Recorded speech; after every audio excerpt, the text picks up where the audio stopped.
Lord Jesus, thank you for forgiving all my sin. Thank you, Lord Jesus, for your love, dying on the cross.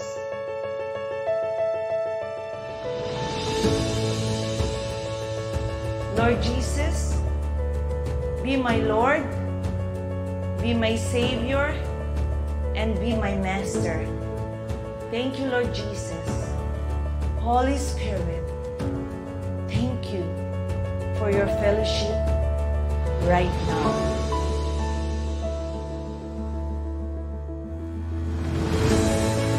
Because you are the God who create light and bring peace. You are the God who established everything, Lord God. Protect every one of us. Make your face smile upon every one of us. Bless every one of us and keep us. May you lift up your countenance and give everyone your shalom. Please seal our prayer. The glory, honor, praises, power belongs to you before all time, now and forever. In Jesus' wonderful name, amen and amen. Praise the Lord.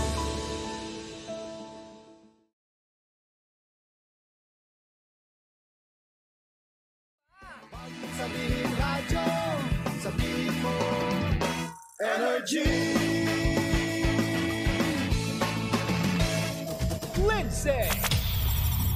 Lindsay. Good morning, Panga! Good morning! Ang pinakamakulit na girlfriend mo sa balat ng radyo. Isang magandang morning sa inyong lahat! Ako pa rin po nag-iisang girlfriend mo sa radio. My name is Lindsay.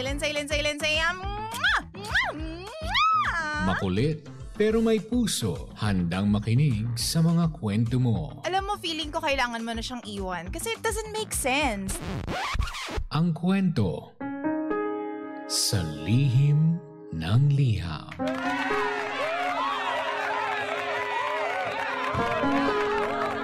Mahal ko ang Lindsay.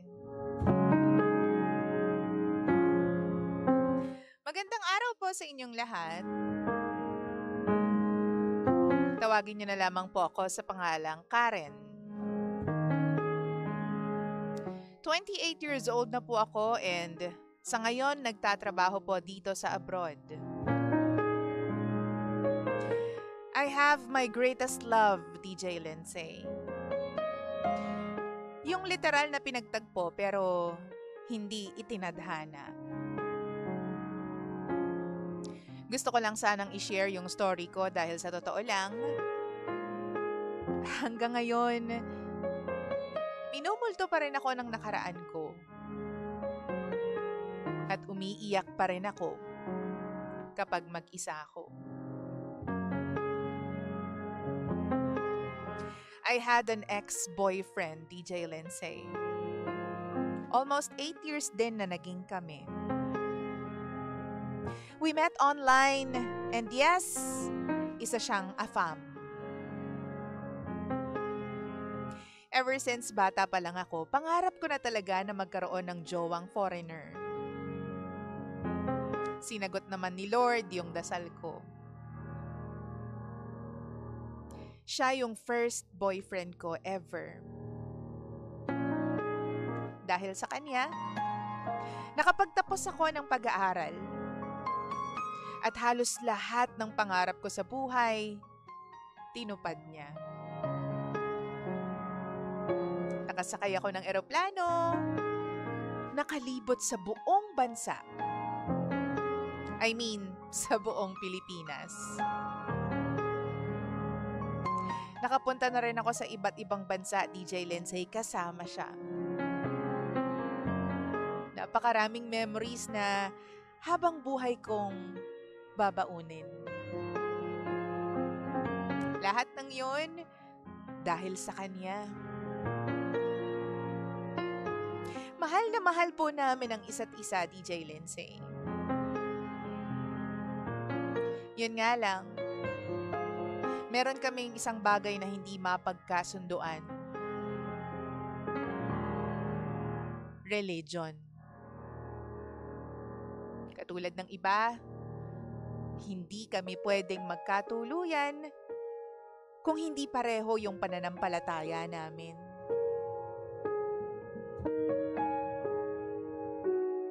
Tumagal kami ng ilang taon. Pareho kaming umasa.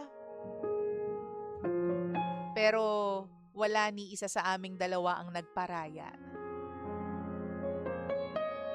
Hinihintay ko siyang tanggapin yung faith ko. Pero hindi nangyari. Ayokong umalis sa paniniwala ko at tumiwalag. Ganon din siya. Ayaw niyang sumama sa akin. Sinubukan ko naman pong magmahal ng iba pero kahit anong gawin ko, dumadating talaga sa punto na naaalala ko pa rin siya. Napakasakit. Kasi ngayon nakikita ko, may iba na siya. May ka-holding hands na siyang iba. At hindi ko na muling pinilit na piliin ako. At makasama niya ako sa buhay na ito. Kasi alam ko naman na masaya na siya ngayon. Habang ako, eto, ngayon nandito sa ibang bansa. Dito ko naman po nakilala yung lalaki na mapapangasawa ko na. Engaged na po kami ngayon, DJ Lindsay, and isa rin po siyang foreigner. Di katulad nung ex ko. Itong lalaki na to, tinanggap niya yung relihiyon ko at yung paniniwala ko. Nagpa-convert na po siya at sumama sa aming church sa unang taon pa lang ng relasyon namin.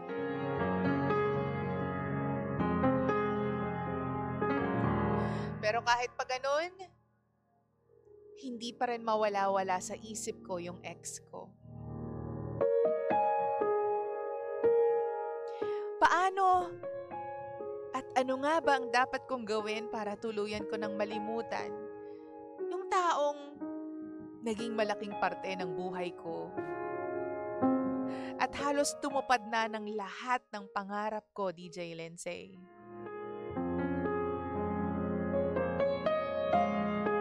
Paano ba mag-move on?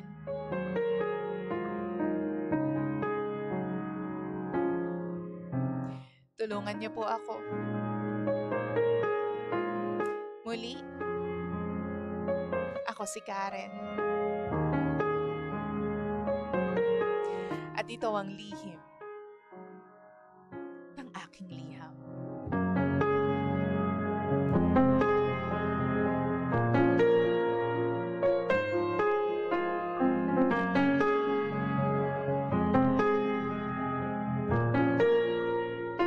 Lihim ng liham.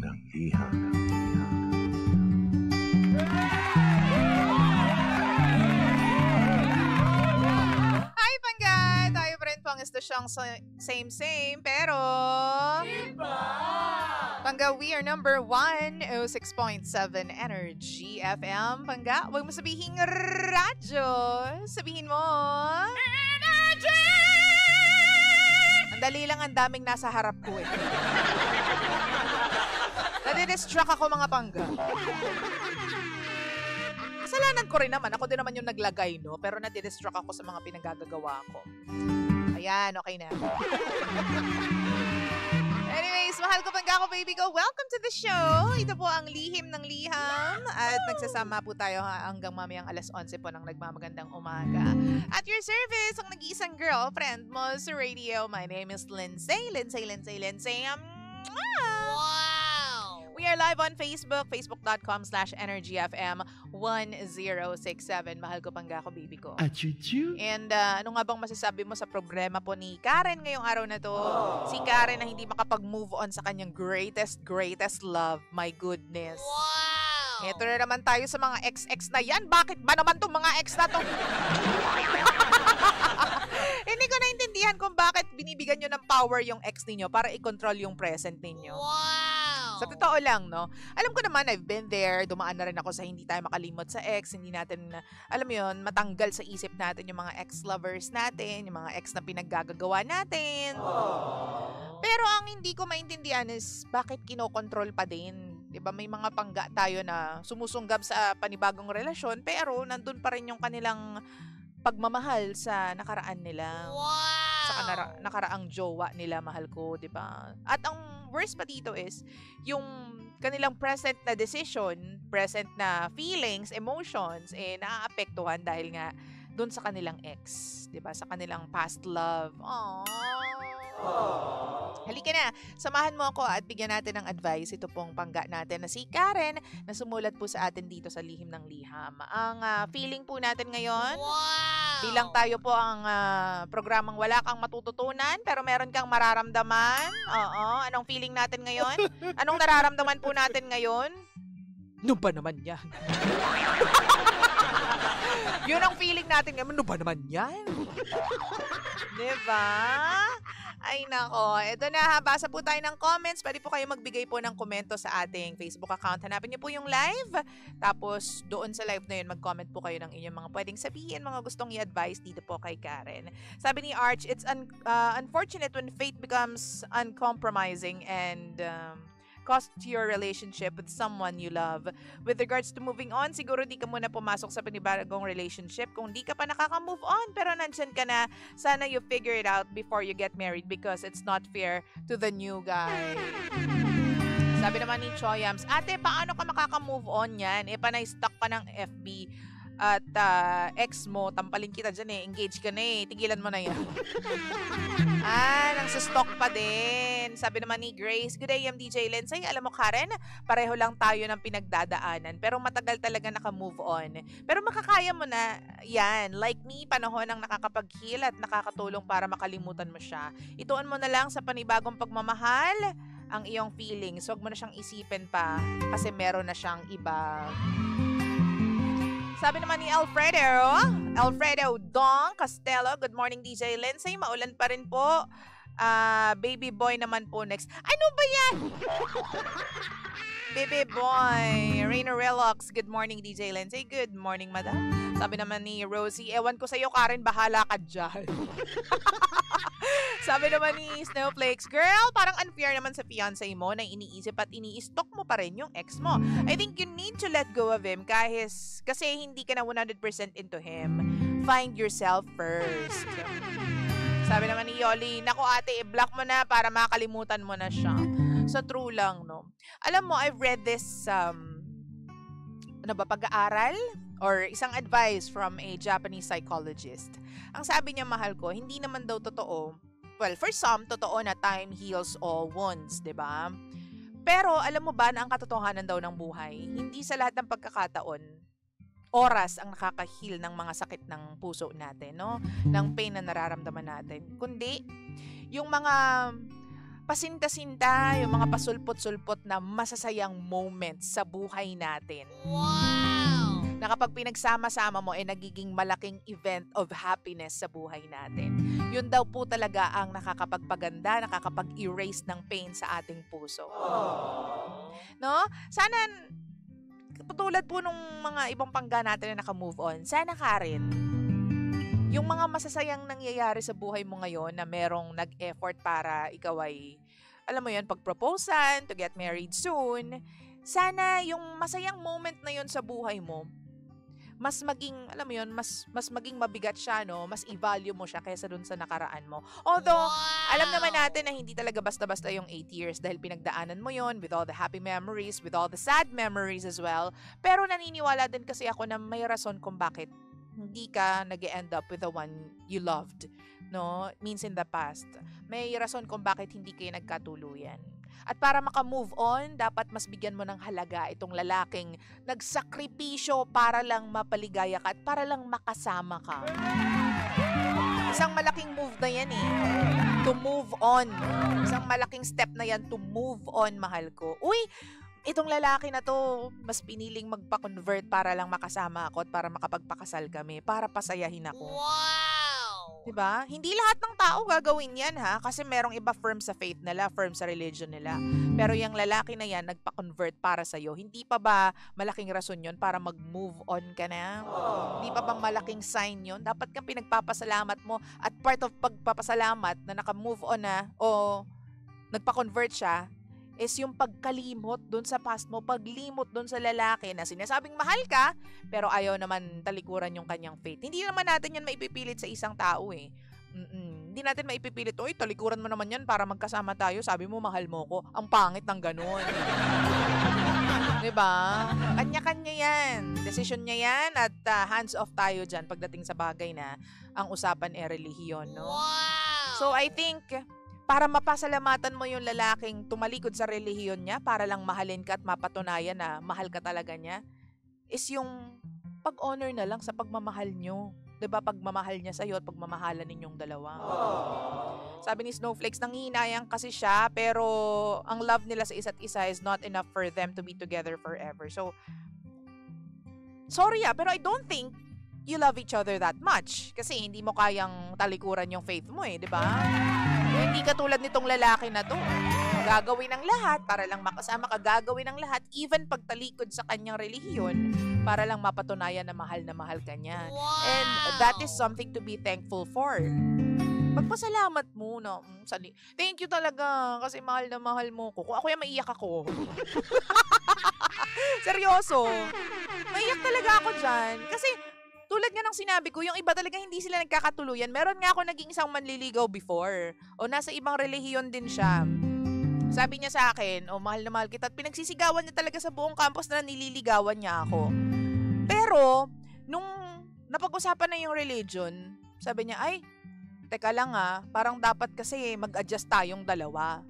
Ganyan. Ako firm ako, hindi mo ako mapapag-convert. Sorry na, no? Pero siya, hindi rin talaga siya bumigay.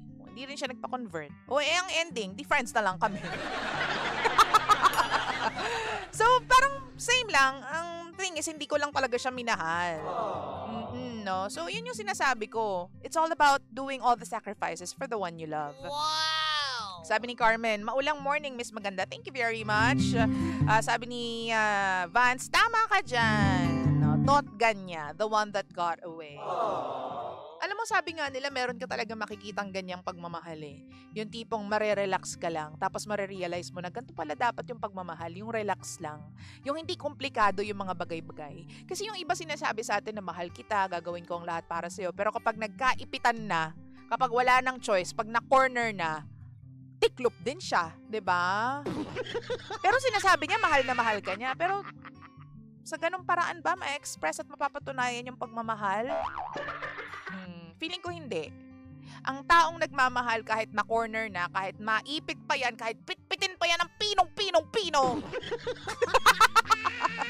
gagawin niya pa rin ang lahat ng kakayanin niyang gawin para sa'yo. Wow! Diba, no? Jonah Castillo. Totoo yan. Totoo yan, di ba? Di ba meron nga tayong ibang mga pangga na, alam mo yun, napaka-stricto ng mga magulang. Tapos takot na takot yung lalaki sa mga magulang. Pero nung pinag-usapan yung pagmamahal niya para dun sa babae, ay walang matapang na magulang para sa akin. Gagawin ko ang lahat para sa babae na to. Sinugod, pinuntahan sa bahay ng mga magulang, hinarap yung mga magulang, pinatunayan na mahal niya yung kanilang anak ko. Ang ending, mag-asawa na sila ngayon. Diba? Siguro nga, hindi naman natin pwedeng i-discount yung idea na nagmahalan talaga kayong dalawa. Pero ang sinasabi ko dito is, meron ng isang lalaki na pinatunayan sa'yo kung gaano kanya kamahal. So please, pahalagahan mo yung pagmamahal na yon by forgetting about your ex-boyfriend. Wow! Irespeto mo yung pagmamahal na binibigay sa'yo at ino-offer sa'yo ng lalaking to by forgetting your past. Diba? Your past jowa. Respeto na lang. At bigyan mo ng premium yung pagmamahal na binibigay at inaalay sa'yo nitong engaged na sila, di ba? Na fiancé mo. Wow! Yun lang yung para sa akin. 9:27 ang nagmamagandang umaga. How do you move on? Unang-una sa lahat, mas pahalagahan mo itong lalaking nagmamahal sa'yo ngayon. Itong relasyon na meron ka ngayon, pahalagahan mo yan. Hindi lahat ng babae nabibigyan ng pagkakataon na magkaroon ng gantong lalaki. Yung iba pinapangarap yung ganyan. Ikaw nasa harap mo nang naiisip mo pa rin yung past mo. Diba? Nakakahiya naman sa'yo. Yung ibang babae would die to be in this kind of relationship. Pero ikaw, nasa harap mo na, nag-propose na sa'yo, nagpa-convert na yung lalaki para makasama ka, pero ang isip mo nandyan pa rin sa ex mo. Wow naman talaga. Ay, naku. O sabi nga ni Vance, masarap talaga sa feeling yung ipaglalaban ka. Wow! Totoo naman yan. Okay Kaya that's one step that you have to take. Forget about your past and give importance. Itaas mo sa pedestal itong relasyon mo ngayon. Pahalagahan mo yung relasyon mo ngayon. Diba? Bigyan mo ng respeto yung lalaking ito, yung kasama mo ngayon. Yun yung first step and everything will follow. Everything will follow, I tell you. 9:28 ang nagmamagandang umaga. Mahal ko pang gako, baby ko. Giving you something from Augie Alcacid and Regine Velasquez Alcacid. This song is called Hanggang Ngayon. Dito pa rin yan sa istasyong same, pero tayo pa rin po ang number 106.7 Energy FM. Tutok lang!